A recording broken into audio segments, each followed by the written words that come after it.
ছদ্ম ছাত্রছাত্রী কি?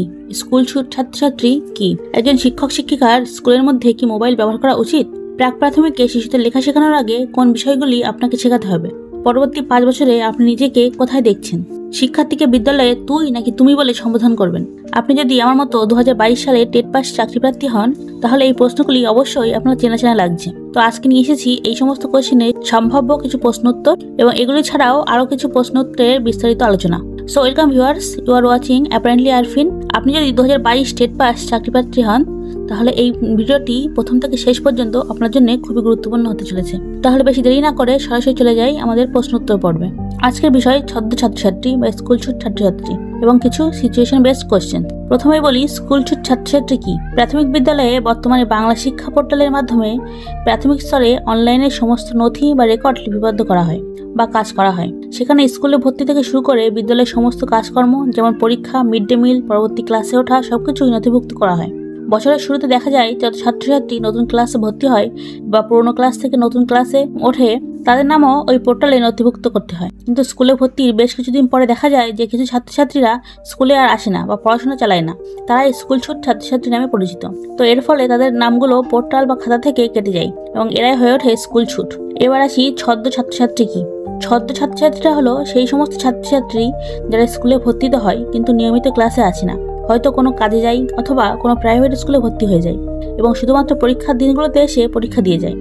বাকি শিক্ষাবর্ষ জুড়ে তার অনুপস্থিতি থাকে।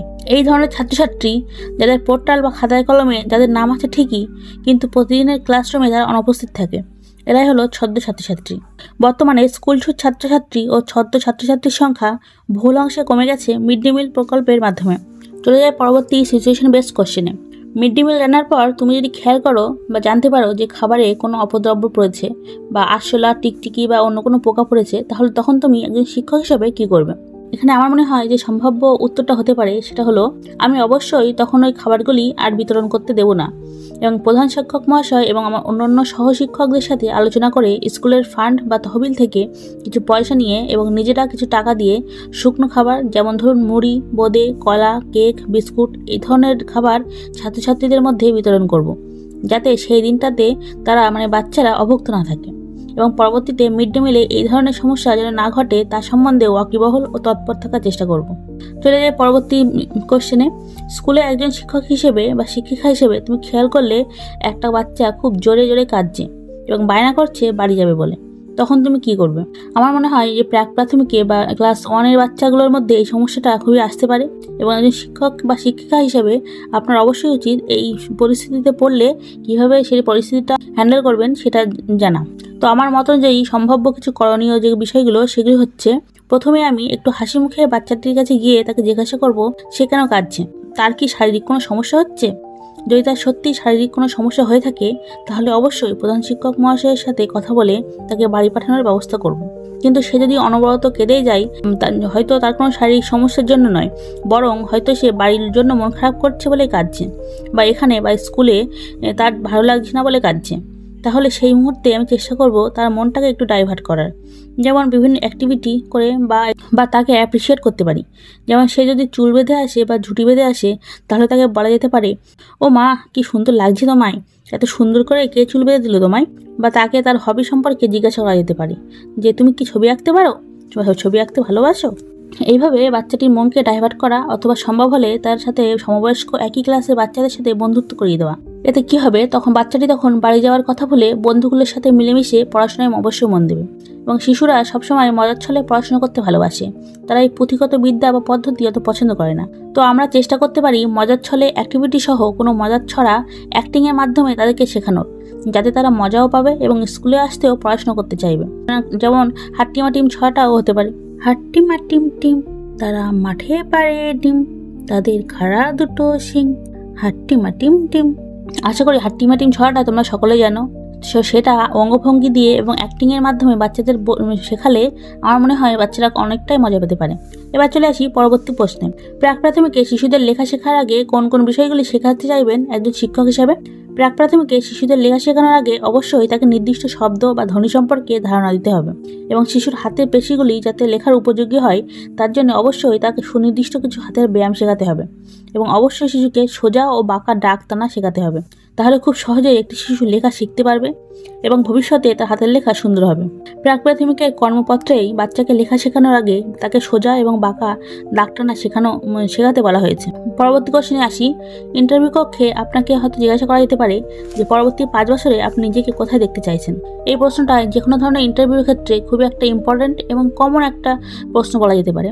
তো আমার মনে হয় যেহেতু আমরা প্রাইমারি স্কুলে শিক্ষকতার চাকরির জন্য অ্যাপ্লাই করছি বা চেষ্টা করছি, তো আমাদের উত্তরটা সেই সম্বন্ধিত হলেই ভালো হয়। সেখানে আমার মনে হয় আমার উত্তর যেটা হবে সেটা হলো পরবর্তী 5 বছরে আমি পশ্চিমবঙ্গের যে কোনো একটি প্রাথমিক বিদ্যালয়ে নিজেকে একজন শিক্ষিকা হিসেবে দেখতে চাই। তো আমার মনে হয় প্রাথমিকের ক্ষেত্রে এটাই সঠিক উত্তর হবে।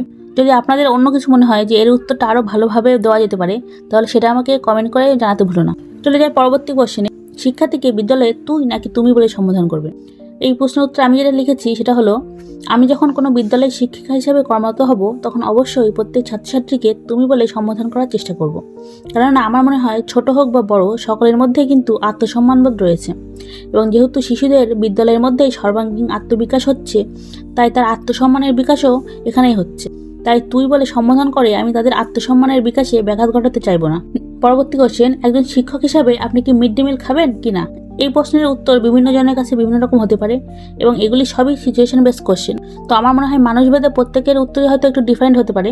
তবে আমার যেটা সঠিক মনে হয় সেটা হলো, আমাকে যদি প্রধান শিক্ষক মহাশয় দায়িত্ব দেন যে মিড ডে মিল খেয়ে তার গুণগত মান বিচার করতে হবে এবং সেটা শিশুদের পাতে তুলে দেওয়ার মতো উপযুক্ত হয়েছে কিনা যাচাই করতে, তো আমি অবশ্যই মিড ডে মিল খাবো। শিশুদের পাতে মিড ডে মিলে যে খাবার তুলে দেওয়া হচ্ছে তার গুণগত মান যাচাই করা একজন শিক্ষক হিসেবে অবশ্যই আমার কর্তব্য। এবার আসি পরবর্তী এবং শেষ কোশ্চেনে। বিদ্যালয়ের শিক্ষক শিক্ষিকাদের মোবাইল ব্যবহার করা উচিত। এখানে আপাত দৃষ্টিতে আমরা সকলেই মনে করব যে উত্তরটা হবে না, বিদ্যালয়ে কেন শিক্ষক শিক্ষিকারা মোবাইল ফোন ইউজ করবেন। কিন্তু আমার মনে হয় উত্তরটা সহজ না, কারণ এখন প্রাথমিক বিদ্যালয়ে সমস্ত কাজই বাংলা শিক্ষা পোর্টালের মাধ্যমে অনলাইনে নথিভুক্ত করতে হয়। কিন্তু বর্তমানে সরকারিভাবে সমস্ত স্কুলে ল্যাপটপ বা কম্পিউটারের ব্যবস্থা নেই। তো সেখানে প্রাথমিক শিক্ষক শিক্ষিকারা যদি নিজেদের ফোন ব্যবহার না করেন, তাহলে এই অনলাইনে কাজগুলো তারা করবেন কিভাবে। তো আমার মনে হয় এখানে এই কোশ্চেনের উত্তরটা এভাবে দেওয়া যেতে পারে যে শিক্ষার কাজে টিএলএম হিসাবে অথবা বিদ্যালয়ের অফিসিয়াল কাজে একজন শিক্ষক বা শিক্ষিকা অবশ্যই নিজ মোবাইল ব্যবহার করতে পারেন, কিন্তু বিদ্যালয়ের মধ্যে বা ক্লাস চলাকালীন নিজ বিনোদনের জন্য শিক্ষক বা শিক্ষিকারা মোবাইল ব্যবহার করতে পারবেন না। যেমন ক্লাসে অঙ্ক বা পড়া লিখতে দিয়ে ফোন ঘাঁটা, ফেসবুক বা ইউটিউব দেখা এগুলি করা যাবে না। এগুলি সবই সিচুয়েশন বেসড কোশ্চেন। তো আমার মতে এগুলি এর সম্ভাব্য সঠিক উত্তর। তোমাদের কারোর যদি মনে হয় যে এই প্রশ্নগুলোর উত্তরটা একটু ভালোভাবে দেওয়া যেতে পারে বা অন্য কিছু হতে পারে, তাহলে অবশ্যই আমাকে কমেন্ট করে জানিও।